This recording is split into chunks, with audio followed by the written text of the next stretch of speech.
எப்பவும் போல எங்களை இப்பவும் கை விட்டியா கடவுளே. ஓ ஆண்டவா, வட்டிக்காரனுக்கு வட்டி கூட எங்களால் கட்ட முடியல.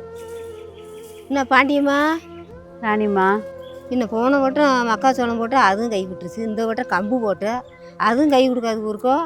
விவசாயத்தை பண்ணுவோம், இப்போ தான் கடவுள் கையை தூக்கி விட்டுருவோம், அப்புறம் தான் கையை பிடிச்சி தூக்கி விட்டுருவோம்னு கடன்பட்டு உடம்பட்டு மீண்டும் மீண்டும் இந்த விவசாயத்துக்குள்ளே தான் காசை போட்டுக்கிட்டு இருக்கேன். எங்கம்மா கடவுளுக்கு கண்ணு இருக்கா என்னன்னே தெரியல. எதுக்கு விவசாயத்துக்குள்ள விவசாயம் விட்டுது காசை போட்டு கறியாயிட்டு கிடக்கு. பேசாமல் இந்த கம்பெனிக்காரன் இடம் கேட்குறியான், விற்று போட்டு கை நிறைய காசை வச்சு நிம்மதியாக உட்காரு. ஏம்மா விளையிலன்றதுக்காக வேண்டி இந்த பொண்ணு விளையிற பூமியை எவனுக்கோ ஒருத்தனுக்கு நீ கொடுக்க சொல்றியா? நஷ்டத்துக்கு மேலே நஷ்டப்பட்டு நல்லாவா இருக்குது. உசுறு போனாலும் போகுமே தவிர நான் இந்த இடத்த கொடுக்க மாட்டேன் ராணியம்மா. பார்க்கலாம், இதான் நான் பார்த்துக்கிறேன். முடிஞ்ச அளவுக்கு ஃபுல்லாக போட்டு நான் மாட்டு கூட அள்ளி போடுவேன், ஒரு சில இடத்த வைக்க மாட்டேன். விவசாயம் அந்த அளவுக்கா இருக்குது, பார்க்கலாம். ஆண்டவன் முன்னியத்தில் இந்த வட்டம் இல்லாட்டினா கூட இன்னொரு வட்டம் எனக்கு ஆண்டவன் கை கொடுக்காமல போயிட போகுது. கை கொடுக்குற ராணி.